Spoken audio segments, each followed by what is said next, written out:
Hi everyone, Fenris Models here, and today I wanted to show you my build of the Tamiya Velociraptor pack in 1/35th scale. The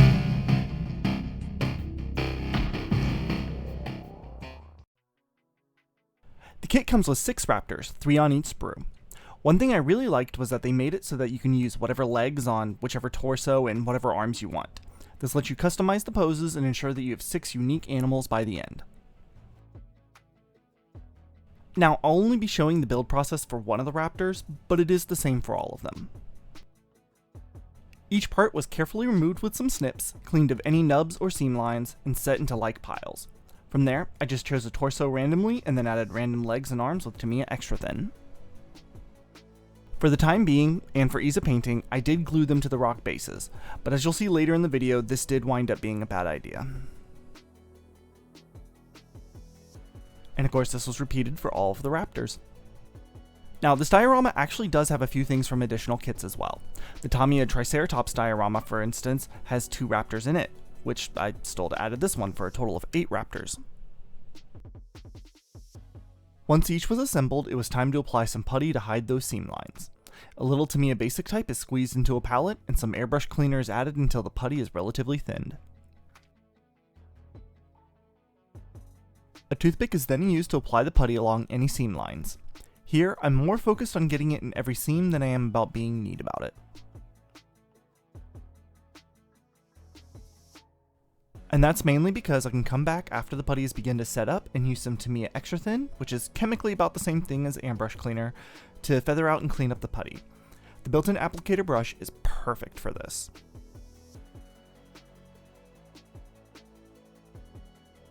I also have these pterosaurs from the Parasaurolophus diorama that I'll be adding to this one. They too were assembled and had the putty applied to cover the seams.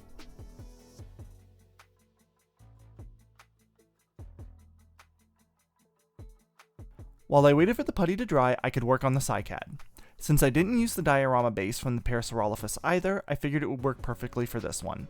Included in the kit was this little cycad model. Wires covered in green paper were strung through the holes in the top piece before getting CA glue to lock them in place. The base of the cycad was in 3 pieces to form a cylinder, then a base with a little locating peg to help anchor it into the ground. The top was then added to the other end, and putty was applied on all of the seams once more. Before I could work on the diorama base, I needed to get an idea what the layout would look like. Again, this base was not designed with these Velociraptors in mind, so I did need to get a little planning done. Once happy with the arrangement of the dinosaurs, I marked on the base in fine-tip Sharpie where I'd be drilling the holes to pin the raptors to the base. The plan was to use the existing peg on each raptor's foot as a pin, provided I could free them from the individual rock bases cleanly. A pin vise with a bit roughly the same size as the peg was used to drill out a hole at each of the marks.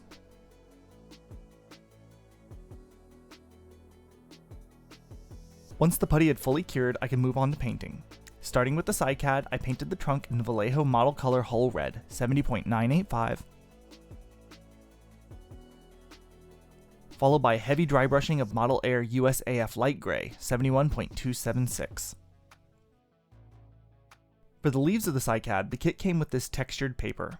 Each leaf was cut out with some scissors, and then using a metal ruler I bent them into a V shape along the center line.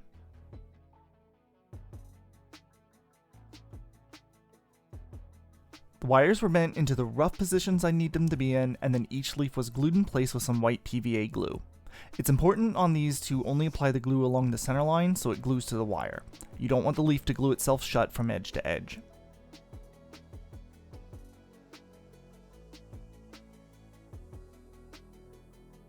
Excess wire was removed with a pair of snips, and then using a pair of scissors I cut small notches down the lengths of each leaf to create the frond-like appearance.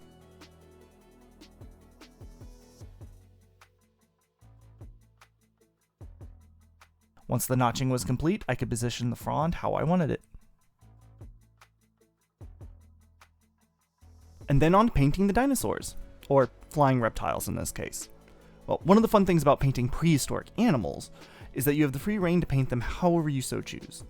That being said, I like to draw on extant animals for inspiration. In the case of the pterosaurs, I wanted to go with the blue and gold macaw scheme, so the top side of each was coated in Mecha Color Electric Blue 69.020.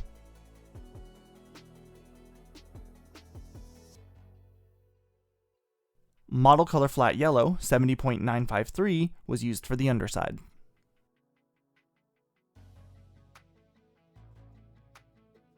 For the white portion around the eyes, I find that the same USAF light gray from before looks more natural than if I'd used a pure white.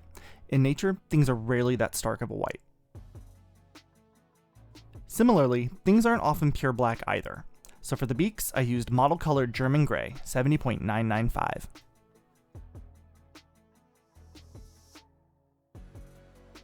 Then, using a liner brush, I painted on the semi-concentric circles that macaws have around their eyes in the same color. Lastly, the crests were picked out in Tamiya X28 Part Green. For the raptors, I wanted to do something similar to a big cat, but I didn't want to just do a tiger-striped raptor. While mulling the idea over with Miss Minifen, I was reminded of black jaguars, and how in the sunlight you can see the jaguar patterning beneath the black coat. So we thought it might be cool to do something similar, but with the tiger stripe patterning underneath instead. I borrowed from the Jurassic Park 3 raptors for my color choices, and countershaded the bellies in model color Flat Flesh 70.955. Then the top sides were coated in Mecha Color Orange 69.007. The orange does take a few coats for good coverage and opacity. Once dry, I could go in to make the stripes. Using a liner brush in the same German gray from before, I painted them on where they felt appropriate. I did try to replicate the bands on each side as best I could, but I also wasn't super worried if they were a little off. Striped animals aren't perfect mirror images on each side, so neither should these be.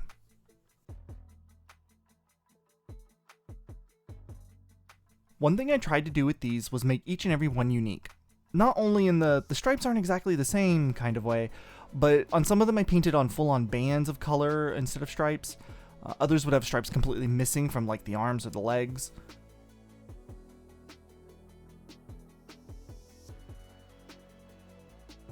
The claws were also picked out in German gray.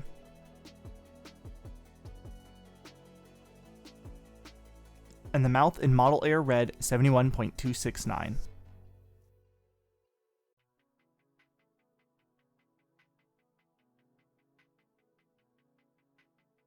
Finally, the eye sockets and tops of the heads were picked out in whole red.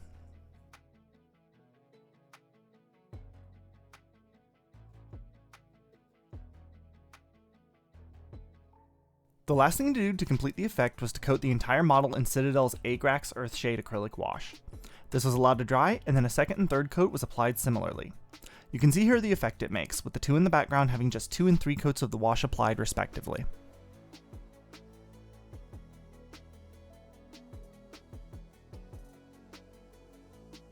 With the figures all ready to go, it was time to work on the base itself. Before I started painting, I wanted to add some sand texture to the base. The base was put in the bottom of a kit box to catch any stray grains of sand, and then PVA glue was applied randomly, then spread out with a wet brush. I then took some fine-grained sand and sprinkled it all over all of the gluey areas. The base was flipped over and tapped to release any loose grains, then set aside to dry while any excess sand was collected and recycled for a future project. Everything then received a coat of Folk Art 944 Nutmeg. It's important to really get into the grains of sand with this. It's very easy for some of the crevices between grains to avoid getting painted. The large rocks were picked out in 2 colors, Model Air IJN Ash Gray 71.311 and Model Air Light Gold Gray 71.121. Some rock even received a wet blending of both colors. And since I was working on the rocks, it was time to install the pterosaurs, since the base for the wires that held them aloft was also covered in rock. These were glued in place with super glue, and then extra thin was applied to keep the rocks from moving. Once the glue and paint were dry, it was time for the washes.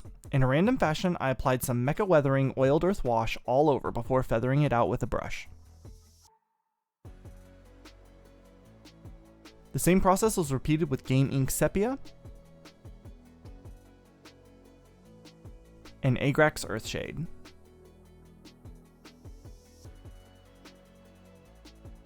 Before they could dry, a paper towel was used to blot up any standing washes and blend the colors together. To add a little more vegetation, more PVA was applied before using my static grass applicator to create grassy patches on the ground. As you can see, it's back in the box to collect any stray fibers for use on future projects. Unfortunately, the static grass was a little too bright. Part of my goal here for this diorama was to hand brush the entire thing, but I just couldn't let this go. Model Air US Forest Green 71.294 was sprayed over the grass to tone it down a bit. With the base ready, it was time to remove the raptors from their bases and add them to the diorama. I had thought I could simply add some extra thin, which would dissolve the bonds and make them easy to remove, but as you can see, that wasn't the case. I wound up needing to completely cut away the rock to recover the raptors. I did still need to do the eyes as well. Yellow was used to pick out the eyes, and German gray to make the slit pupils. Then we can add in the cycad and the raptors.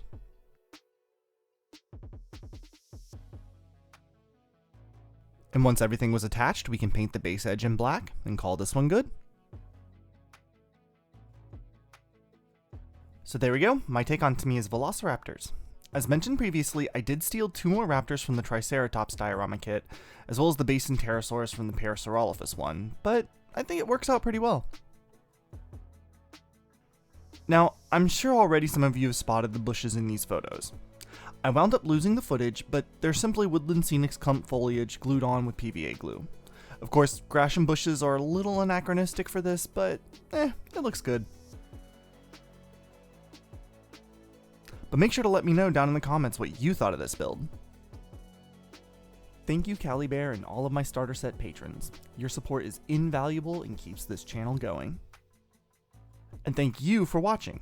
If you enjoyed this video, make sure to like and subscribe and leave a comment down below. It really does help me to grow this channel, and you'll be able to stay updated for when my next video drops. I do have a fun Christmas themed one planned for later this month. And if you like this video, how about checking out one of these 2 here of some of my previous dinosaur diorama builds? Either way, stay safe and keep modeling.